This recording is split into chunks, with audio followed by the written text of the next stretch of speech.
This is a hat trick podcast. Oh, lovely. Hello, Armand. Hello, Jimmy. So this week we have a request for what we're going to talk about from Paul Cartledge, Professor Paul Cartledge from Cambridge University. Now, I've known Paul for a while, and you were a pupil of his. Well, he examined he examined my doctorate. He passed me, I'm pleased to say. Yes. All right. Well, I'm really excited today because it's going to give us a chance to talk all about ancient Greek democracy and how that works, and a particular interesting debate that has a really exciting story attached to it. So take it away, Paul. Hello, Jimmy. Hello, Armand. I'm Paul Cartledge, and I'm A.G. Levendi's Senior Research Fellow of Clare College, Cambridge, and a historian of ancient Greece. I think you both know me quite well. I've known Jimmy for a very long time and now work with him on Classics for All, an educational charity. And Armand, long ago, I co-examined your PhD thesis. So we're old mates on both sides. So I think what would be extremely interesting for you to discuss is a passage of Thucydides. Thucydides, the Athenian historian of what we call the Peloponnesian War. And it's a particular debate, and it's called the Mytilene Debate in Book 3. And so what I think would be interesting for you to focus on are the questions of how authoritative is Thucydides' account, by which I mean, was he actually there? And if he was, why did he choose to report only 2 of the presumably several speeches that were actually made? So over to you guys. Bye for now. Well, that sounds like the kind of exam question you might set in an Oxford paper. Yes, it's quite a daunting challenge. I think we'll get on to that. Yeah. But let's take a step back. Yeah. He's thrown at us the Mytilenean debate. So where are we and when are we? So this is the city of Athens in the 5th century BC. It, at that stage, is at war with the Spartans and their allies, and the island of Lesbos, on which the city of Mytilene is the main powerful central city, is one which decides to secede from the Athenian alliance. Now, just let me stop you there. What was the Athenian alliance? When was it all set up? So what happened was that after the Persian Wars, the Greeks decided to set up a league, an alliance, to keep the Persians at bay should they ever return. What was it called? At the time, it was called the Delian League, or we call it the Delian League. Because it was set up on the island of Delos, which was neutral. It was the Switzerland of ancient Greece. And that eventually, because the Spartans, who were the other big power, were somewhat timid in the sense that they didn't really like to get involved in alliances and that sort of thing, they left the scene to a degree. And the Athenians, who are very aggressive and forward-looking, become the dominant element in that league. And can I just ask you a question? Sparta couldn't be more different to Athens, could it? I mean, in terms of their cultures and their prowess on land and the Athenian prowess on sea. So whilst they're together, they are actually 1 and 1 equals 3. But at this point, it was a Cold War that turned into a hot war, wasn't it? That's what happens in the course of the 5th century BC. Yeah. So the Spartans were concerned that Athenian power was getting too great. And so it leads to hot conflict in the 430s. Called the Peloponnesian War. And that was called the Peloponnesian War. Sparta is on the island, on the peninsula of the Peloponnese. Which is like a world, I mean, it's like a world war. I mean, by our standards, it's a small war, but it's that whole Mediterranean is now in conflict. Absolutely. So what you have is all the different city-states. Remember, these are independent city-states. So independent states, Sparta is independent, Corinth, Thebes, other elements of the Greek world which are scattered around the Aegean islands like Lesbos and Samos and so on, are all involved on one side or another. So it is a bit like a world war. So Mytilene decides, we've had enough of Athens telling us what to do and providing them with ships and tribunes.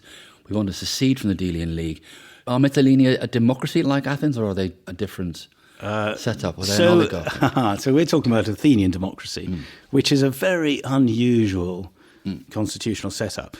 And Mytileneans or other city-states around the Greek world, and there were about 1,000 of these, have their own different kinds of constitutions, most of which are not democratic in the Athenian sense. So they will have leaders of their cities, they will have small groups, so they will be called oligarchies. On the whole, Athens tried to impose democracies in those cities and say, look, we're a democracy, we're the greatest, you should also be like us. It managed in some cases, it didn't in others.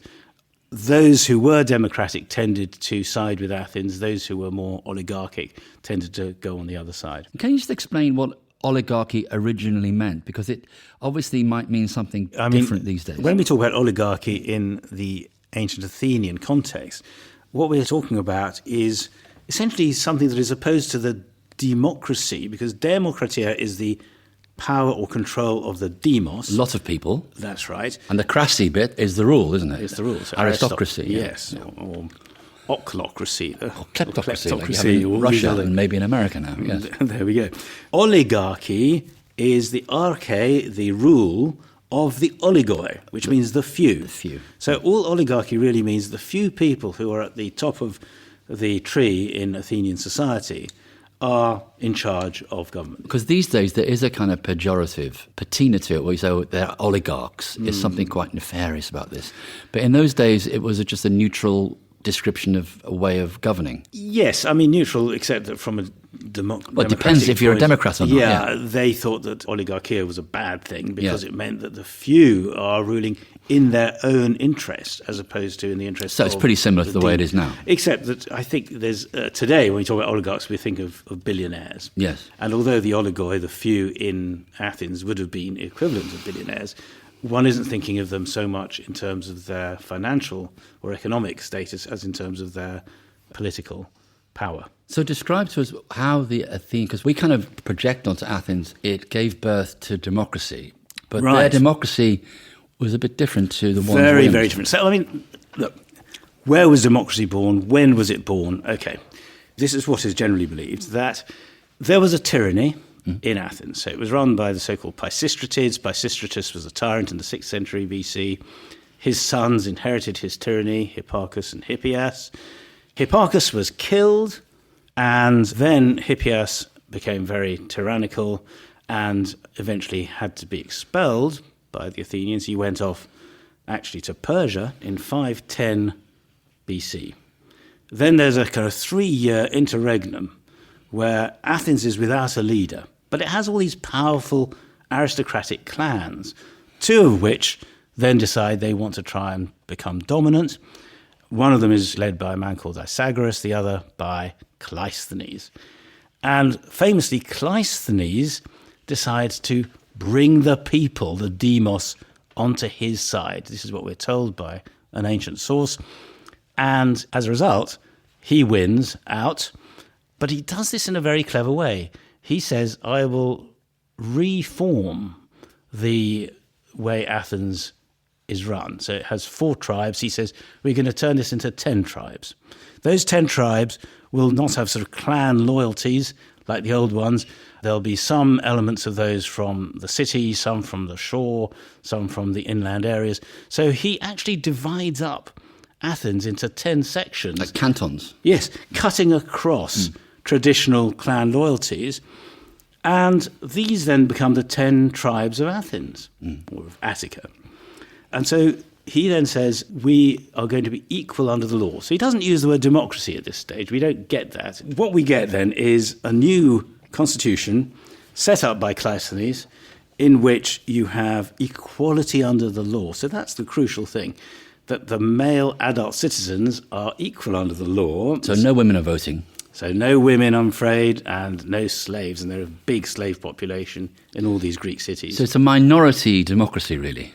It's a democracy, but for those people who are entitled to vote. Yeah. And that's about 20% of all the people. It's the Orwellian, all men are equal, but some are more equal than others. Yeah. And how many people are we talking about, roughly? It's hard to tell, but we think there are something like 20 to 25,000 adult male citizens, but maybe 250,000 individuals as a whole in Attica, including, obviously, let's say if there are 25,000 men, 25,000 women, say, so you get 50,000, their children and their slaves, and some of them would have had 2 or 3 or many more slaves. So you get a very large population of people. Yeah. But I mean, Athens was by far and away the most populace of the cities. I mean, the average city-state was a couple of thousand people, wasn't it? It could have been as small as that, maybe 2,000 to 5,000. Yeah, it depends. So Athens is huge. And the executive, we say like our houses of parliament that we have an executive that's voted in. The MPs are voted in, and the ones who have more MPs than the others, they get to legislate. The others are in opposition. What was the setup in Athens for those kind of people who are permanently in session waiting for things to debate? Because we're going to get on to the debate in a minute. Okay, so we have to remember that this is what's called a radical democracy, which means that you don't have representatives. We have representative democracy in our modern cities because, of course, we have millions of people. We can't all turn up and vote. But there they could. Right, okay. So a radical democracy, a direct democracy, is one where the citizen voters literally turn up, and they would turn up on the hill of the Pnyx. It looks as if there was a quorum. You had to be about 6,000 to pass legislation. That's called the assembly. The ecclesia in Greek is the citizen assembly, and that makes the decision. And who would organise it? That is the members of the council. They're called the boulé. There are 500, and they are chosen by lot. And that's a really interesting system, the idea that you choose the people who are going to set the agenda by lot, because you don't want bias and prejudice. So there's this incredible machine which we have found, and it still exists, and you can see it in the Athens National Museum, called the kleroterion, the machine that decides who gets elected. And it's all done by vote. Little balls go in, and they, by lot, people turn out as the... So that's very fair. That's a kind of... Yeah, and in fact, the idea of sortition, as it's called, is being considered even today as a fairer way of running a democracy. How do you elect the people who are going to make the decisions that will then lead to the proposals that can or cannot be passed? Well, lot is one way of doing it. So you're painting a picture. There's a hill called the Pnyx. Yeah. And the organising body, the boulé, call a debate. And they say, we have a problem. Mytilene, we've heard, is revolting. And it's seceding from our Delian League. Yeah. We need to debate this. What actions are we going to take? And then they gather the people up on the Pnyx. And then what happens? What's the agenda then? And then what happens is that those people who are for and against a particular proposal debate it. Right. So in this particular case, you had two politicians, one of whom we know very well, called Cleone. Cleone, yes. Who was the sort of loudmouth, who was a demagogue. The so-called demagogue, yes, someone who was supposed to have spoken extremely roughly. Did he cloak himself in the I'm just a bloke kind of... he was a bloke. Like a Nigel Farage of the 5th century. Yeah. So he gets up and he says, we need to destroy these Mytileneans. Right. Root and branch. And the person who speaks against him in that particular set of speeches is called Diodotus, and we know nothing about Diodotus, except he says... And interestingly, he doesn't say, no, we can't do that because it's not right. He just says it wouldn't be politically sound to destroy them, because then other people might think we're a very cruel and ruthless... He's a more moderate voice. He's a more moderate voice, yeah, but still talking about pragmatism, not about morals. Thucydides talks about the fact that there were two debates. Debate on day one and the debate on day two. So what happened on day one? Who won the debate on day one? So Cleone wins the debate, and the Athenian assembly vote to destroy Mytilene. And how would they do that in those days? Literally by putting their hands up. No, how would they? I know how they vote. Oh, I see. Armand, I'm not stupid. I know how they vote. They put their hand. Well, all right, I'm moderately stupid, but so once they've said yes, let's go and destroy them. Yes. Okay. So they send. What's the system? Because they have a system, don't they? Yeah. They send the triremes, the ships, to subdue that island. And the job is to put to death. To put to death all the men. All the men of arm-bearing age. Yes. To enslave the women. And children and old people. And to then give over the land to Athenian settlers. So it's almost a mini genocide. Ethnic cleansing, genocide, you name it. And it was called a clericy, was it this thing? The clericy are the settlements on the island, yeah. Yeah. So this is quite harsh. This is what they vote for, a harsh punishment of Mytilene. And then they all go home. I mean, they've done their voting. And as you say, the direct democratic action is yes or no. Do we do it or we don't do it? We do it. This is what we're doing it. It's a black and white move. It's not a nuanced debate in that sense. It's we're going to teach them a lesson and pour encourager les autres. Yeah. This will go round the empire saying, if you mess with us, this is what happens. Absolutely. And this is one of the arguments that Cleon uses. You know, if we don't do this, everybody will revolt against us. And I think in this case, it's about sending the orders to local garrisons and saying, destroy Mytilene. Right. So what we're told, I think, is that a trireme was sent out to Mytilene. That day. Wow. To order the destruction of that city-state.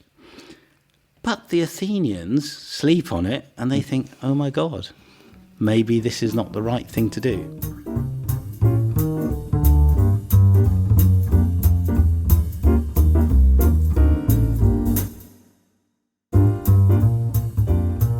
So as they're going home that night, and they start talking to their friends and family, they start to think, because clearly they were furious. Cleon's whipped them up. I'm trying to picture this scene. He's whipped them up into a frenzy. It's a bit like a rally, isn't it? He's suddenly got them make Athens great again kind of thing going. Yes. And they're furious, and it's a show of imperial strength. Then they go home and they calm down. And they come back the next day. And they want to second assembly. They want to open the debate again? Yes, and they have another debate. And how would they do that? They say, we want to debate this again. So I mean, one of the key things about the democratic system was that any citizen could raise a debate. And you'd walk up the hill again? You'd walk back up the hill. It's good for your steps. Oh yeah, they're very fit. Yeah. Diodotus. He steps up and Thucydides. Now, so this is the great, Thucydides at work here. He gives us speeches, which clearly, would he have been there? Would he have witnessed these? So, I mean, this is a question that Paul's asking. Yeah, I mean, how do we know? Because we finally got to one of Paul's questions. Two speeches on, on either side. Yeah. Some people have argued that Thucydides was present at some of these events. So, famously, the Periclean funeral speech that he reports. I mean, it sounds as if he might have been there. Some have argued that he was. But Thucydides himself says that he'll report the kind of thing that was likely to have been said at the time. Mm-hmm. So he gives himself a let out. We don't have to assume that he's actually been there. He might have heard about it. He might have been present for part of it.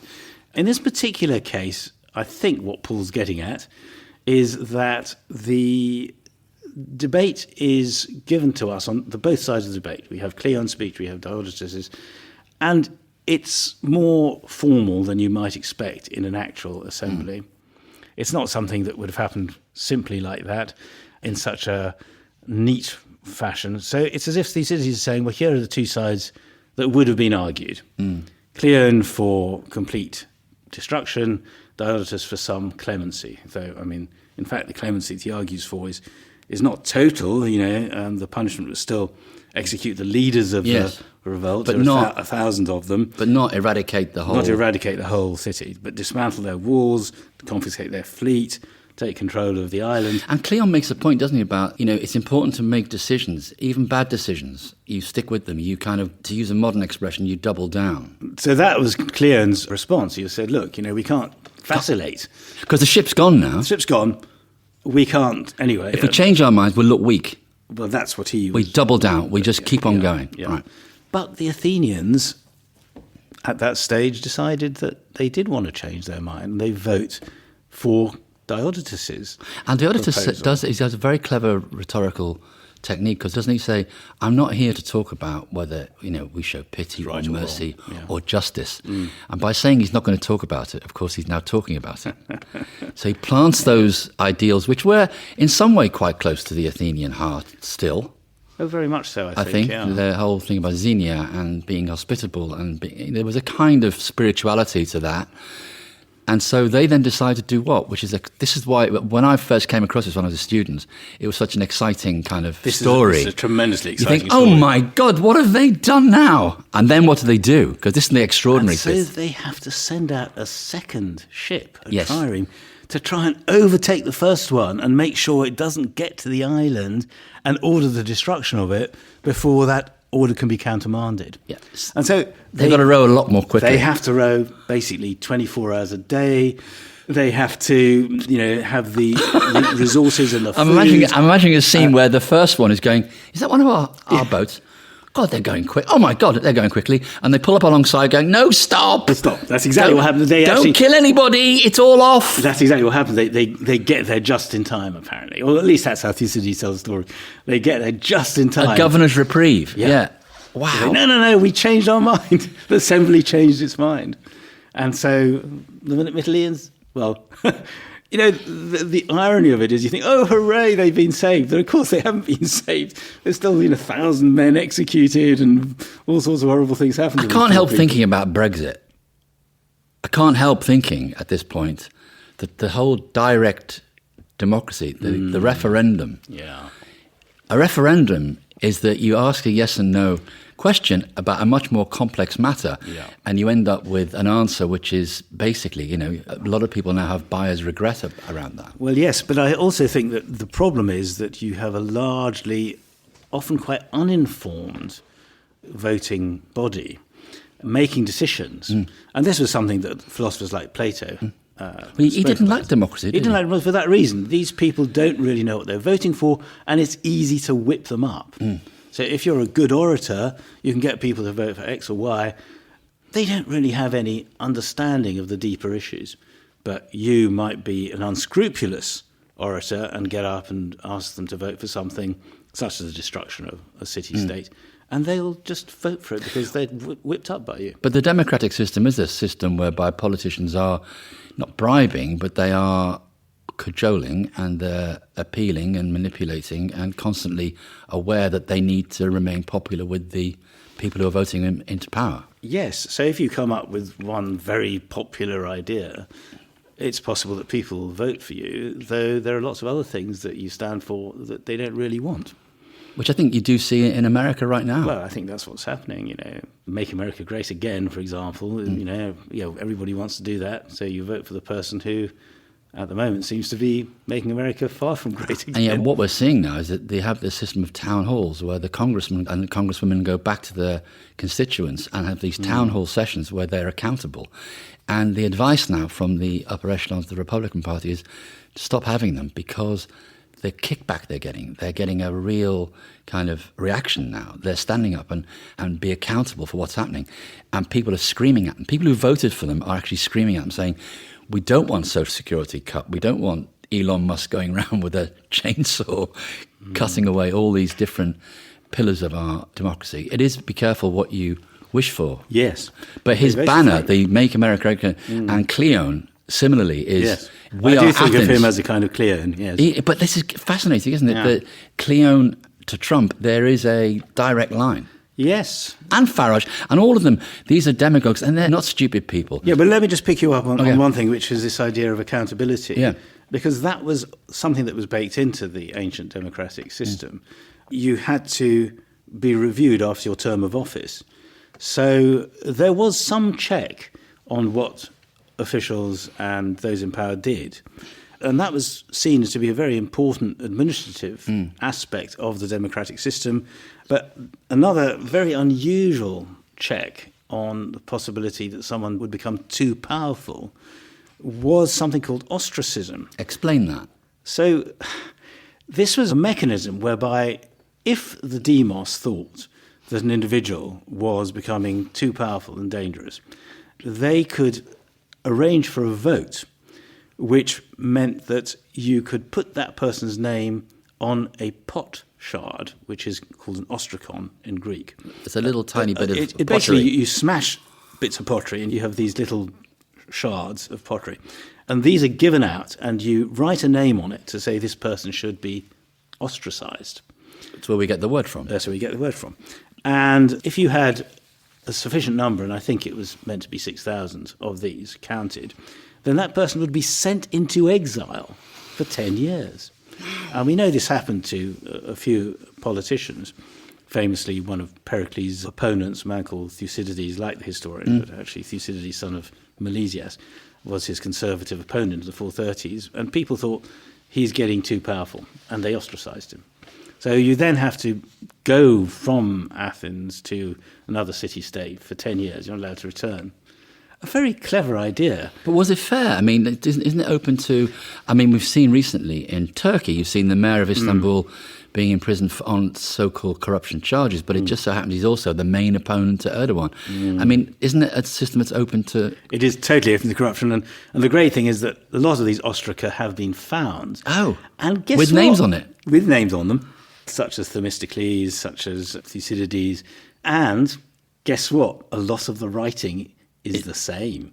So somebody has up all been, night, just has been writing fixing the ostraca. vote. I mean, you could say, look, a lot of the Athenian peasants were basically illiterate. So they needed someone to write for them. Yeah, so, put his name down on the ostraca. But of course, it's quite possible, isn't it, that you could just have your own store of ostraca and decide, this person I don't like, he's my political opponent, and get that sorted. It's interesting you mention exile, because the reason we know so much about the Mytilenean debate is because the great historian of the age, Thucydides, he was actually sent into exile himself, wasn't he? So Thucydides was exiled from Athens in 424 BC. He obviously upset somebody. Yes, I mean, he was actually a general, and he was assigned to defend Amphipolis, which was an important Athenian colony in northern Greece. And the Spartan general Brasidas launched a surprise attack. Thucydides didn't arrive in time with his fleet, and the city had to surrender to the Spartans. And the Athenians blamed Thucydides for this, and they sent him into exile for 20 years.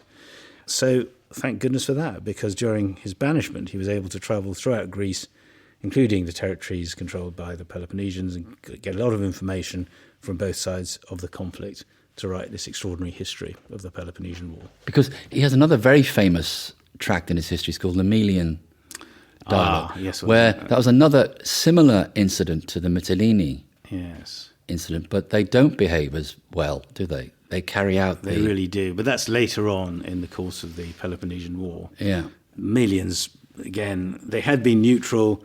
Athens demanded that they join the Athenian alliance, and they refused because they want to maintain the neutrality. So there's this Melian dialogue, and again, someone like Paul might say, how does Thucydides know what was said? It's a bit like a play, isn't it? Because they've each got speeches, and I have a quote here from one of the speeches of the Athenian saying, it's the law of nature, the strong will prevail and the weak will suffer. All the adult men are executed. The women and children are sold into slavery. The island is settled with these clerics, these Athenian settlers. I mean, horrible, brutal behaviour. But there's a comeuppance a bit later on in, was it 416? They decide to do the same to Sicily. They vote to conquer the island of Sicily. Yes, indeed. Because they're on a roll now. I mean, they're kind of, right, okay. And this then leads to a 3-year campaign, total disaster for the Athenians. I mean, the Athenians assumed it would take a few days to... That's right. It's a bit like... 3 days, yes, it's a bit like Putin in Ukraine. A special expedition. Yes. But it turned into this 3-year slog, ending with the destruction of the Athenian army. And there's a wonderful book that's just been written called Glorious Exploits, which talks about the Athenians in the quarries in Sicily. 6,000 Athenians are penned up in the Syracusan quarries, and they die under terrible circumstances. Terrible heat in the day, terrible cold in the night, and they die of thirst and hunger. I mean, awful. It must have been terrible. Wasn't there a story that some men were saved by being able to quote? So that's what Glorious Exploits is about. The Sicilians were really keen on the latest music of the theatre. So, of course, in the theatre you had choruses who sang, Athenian choruses. And so Athenian theatre, they would say, what's the latest? And, of course, the latest was Euripides. And so they said, do you know any Euripides, apparently, to some of the Athenians who were penned up. And those who could sing bits of Euripides, they'd pluck them out and they'd save them and they'd give them food and water. And some of them made their way back to Athens, we're told, and they went to thank Euripides for saving their lives. Wow, that's a lovely story. Yeah, because they could actually sing some of his lyrics. And delight their captors, and they stayed alive. So that's an incentive for anybody now who's studying for GCSE or A-level, is to get stuck into your Euripides. Learn your texts. Could you save never your know. life one day. You never know. So they kill 1,000 Mytilenean leaders. They take down their walls and they take away their ships. Does anything else happen to Mytilene itself after all that? Yes, I'm afraid it's a sad story. The Athenians chopped up the land of Mytilene and they gave it to Athenian settlers. They called them clerics, people who were allocated a certain amount of land and settled on what used to be the land of Mytilene. And what about Cleon? What happened to him? So he is very keen on showing his own military prowess, and he leads an army up to Amphipolis in Thrace, and he gets killed there. Oh, what a shame. So that's in 422, and that actually leads to peace breaking out for a bit, the so-called Peace of Nicias in 421. So in the middle of the Peloponnesian War, there is a small period in which the main fomenters of war, Cleon on one side, his Spartan opposite, whose name is Brasidas. Brasidas, yes. The two of them die in this conflict, and it leads to the possibility that peace can be made. But the peace that struck in 421 is unfortunately very quickly violated by Athens and Sparta's Well, allies. as we can see today, it's very, very hard to come up with the terms upon which a ceasefire and a peace is sustainable, isn't it?